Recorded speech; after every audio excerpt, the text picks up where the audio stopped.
Hi, my name's Glenn Hasselman. I'm just making this video for the users of free accounting software to give you guys an update on what's going on with JobKeeper and cover a couple FAQs in relation to JobKeeper. So in my previous video I said that that you had to pay the employee before the 26th of April. That has been extended to the 30th of April. So it's a requirement for JobKeeper that you must have paid the employee $1,500 per fortnight. The first two fortnights, or the second fortnight ends on the 26th of April. However, because the rules are all new, the ATO is allowing you to pay your employees on or before the 30th of April. So if you haven't yet done that, you've got 2.5 days to do that. And I keep stressing that's the critical fact that you have to do, because if you haven't lodged your STP, or you're having trouble processing it, or you're having trouble enrolling, we can get those things done a little bit later. But there's a requirement in the legislation that you must have paid the employee. So if you're getting stuck with the software and you can't get through to us for help, just make sure you've got that payment in place. Now we are getting a massive number of support queries, so we're not taking inbound phone calls anymore, but we're getting a lot of email queries and messages through the software. So I just want to cover this off. So we've had this year, earlier in the year, we had an STP outbreak.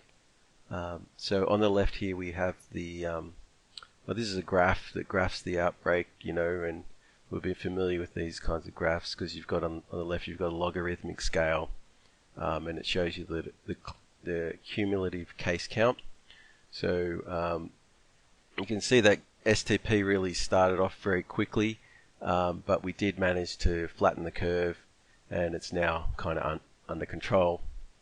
Now we did have then the AusKey outbreak, and the change to machine credential, and a couple other minor things, but I'll skip them and just go straight to the JobKeeper outbreak.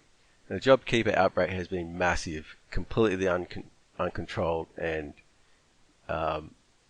in fact, probably the intention is to get it out there as fast as possible. So it's just off the charts, and you can see it's like it doesn't exist. So it's at 0, and then it just takes off like crazy. The problem is our capacity is about here. Okay, so the astute observers will say, "Hey, Glenn, you really shouldn't put the capacity line on a cumulative logarithmic scale graph." But hey, so the point is that it's just not humanly possible for us to deal with these incoming queries. And I think that's not just us. I think that's all accountants, and I don't know about other software providers, but I wouldn't be surprised if the incoming queries are just way over the top. So whilst we are looking at these charts, I just want to say to everyone, install the KWord Safe App, the government app. That's my recommendation to protect yourself and others. I think it's funny what people will object to. We've all got these phones that track us everywhere we go, but then people sort of dig their heels in and have an objection to an app that's actually designed to try to help them save their lives and save the lives of other people. Anyway, that's my 2 cents on that one. Okay, so I want to talk a bit about the support. So we're trying to keep up with the support, doing the best we can. one thing that I've done now is I've created an FAQ page. So I'll just show you that FAQ page. It's under the support and tutorials FAQ here. One of the things that happened is like, and it's a bit funny that I'm just putting up an FAQ page now, but if I previously had an FAQ, I would record a video for it. It takes a little bit of time to record a video, and with JobKeeper, with the sort of rapid way it's being rolled out, there's not necessarily time to address all those things. So if you need support from us, or if you're getting stuck, so number one thing to do is watch the video, if there is a video on that topic. Okay, and really please try to follow the detail of the video. I do get a lot of questions that are really actually covered in the video. The other thing to do is have a look at this FAQ and see if your question is answered here. And I'll be putting the video I'm just recording now at the top of this page, so because I'm going to cover one or two of these FAQs here. Okay, so, and this is important, there's been a sort of, I think it might be a common mistake, I'm not sure how common it is, but some people have put fortnight 02 when I'm sure they intended to, they really mean fortnight 01. I'll show you what I mean. So I've just opened up the business that I was demoing the JobKeeper in last week, and I've put in a couple extra pays to take it up to the end of April because I kind of stopped midway there. And one thing I did is I put the JobKeeper start fortnight in this March payment, which is fine, but you probably wouldn't do that because you already would have lodged that batch. So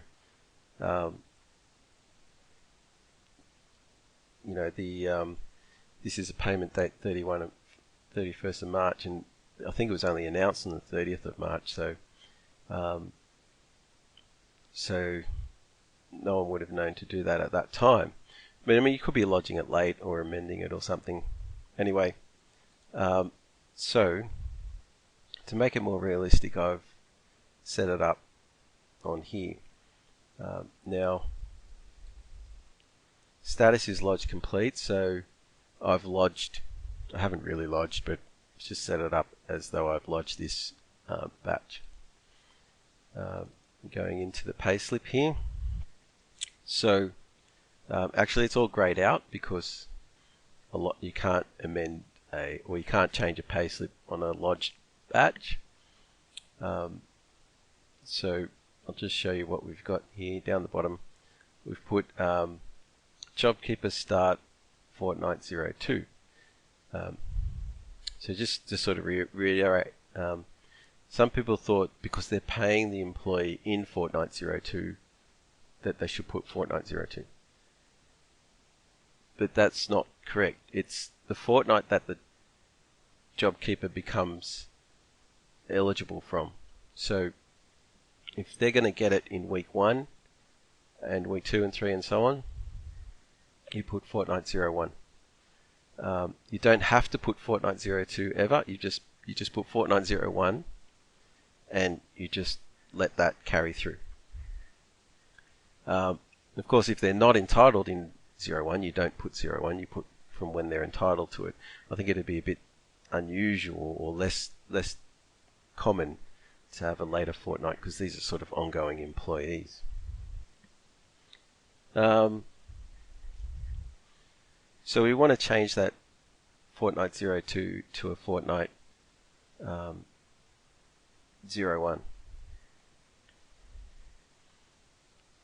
So you want to go to the STP Lodge page. There's actually no link directly to it from the payslip here, so we'll go back to the transactions list, then click to the STP Lodge page. And this does look a little bit different to how it would look because you normally have your address and stuff in there, but I haven't really lodged this. So what you got to do is down the bottom here, click amend this STP lodgement. Okay, and it actually gives you a helpful message: batch amended, now fix payslips, and then redo the lodge. So go to transactions, double click on the employee. Now these boxes have now become enabled, so you can change it to what you want. So you would probably go away and set up a JobKeeper Fortnight 01 tax code as demonstrated in the first video, and just change it to that. When you do that, scroll down the bottom and you'll see that it says JobKeeper Start FN01. In fact, this is a little bit weird that it says Start FN02 as well here. That really should go away. Not sure why.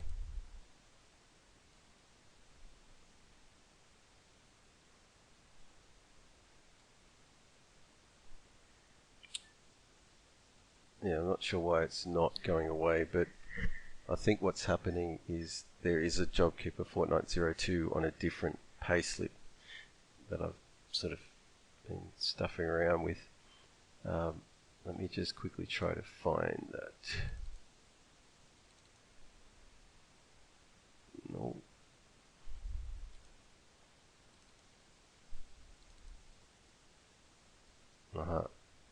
So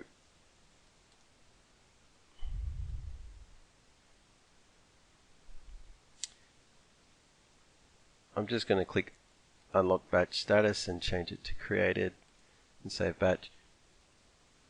It's generally a bad idea to just manually change that batch status. The system will keep it up to date. Anyway, I'm just trying to do this as a quick demo. So here's another quick FAQ.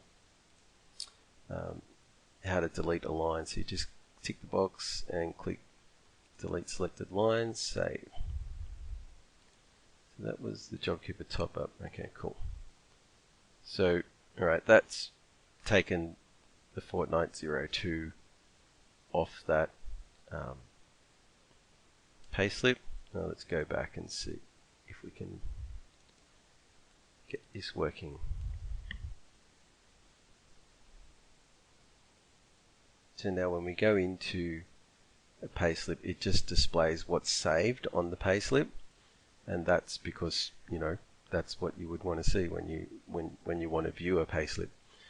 We want to edit this payslip, so to trigger it to recalculate, you can change anything and it will recalculate. So you can just make some trivial change, like delete something like that, and then scroll down, and then it recalculates. So JobKeeper Start FN02 is now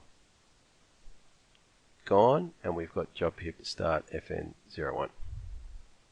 Cool.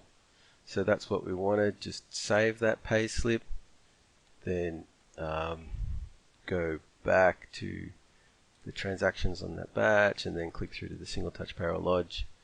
Now, when you get back to this page, this is probably too grayed out to be able to really see very well, but it says amendment as the label, and the labels and the box says yes. So this is an amendment. We've already lodged this. We need to do what the ATO calls a full file replacement to lodge it again. And you just select your machine credential, put in your credential password, and click lodge. So that's just done in the exact same way that you would normally lodge. And yeah, then it goes through somewhere here. Where is it? Alright, I think it might be hidden, but there's an ID number that goes with the batch, and that's how the ATO knows that you are replacing the previous lodgement. yeah. Okay, I can't lodge it because it's not really properly filled in. It's just test data, but you get the idea. Alright, well, I hope this video has been useful to you, and thanks for watching.